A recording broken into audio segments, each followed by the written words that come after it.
Join me as I feed my meow meows. At ito na nga, nagreklamo na. Matagal daw yung pagkain kasi video daw ako ng video. Versus the nonchalant. Okay, today's menu is fish. Hindi ko alam anong isda to, basta fish. So let's boil the fish using their electric cooker.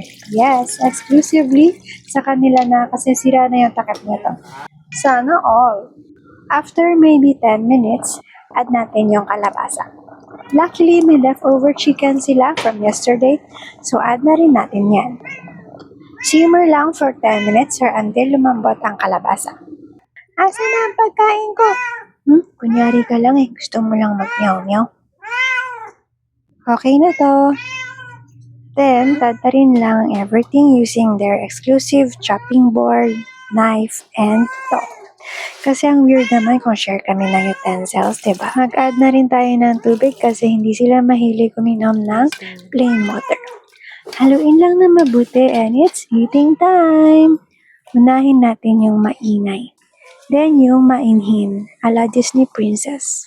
Nom nom nom nom nom. Nom nom nom nom nom. At sa isang pikit lang, simot na ang lahat. Ganito pala ang tamang paghugas ng chopping board.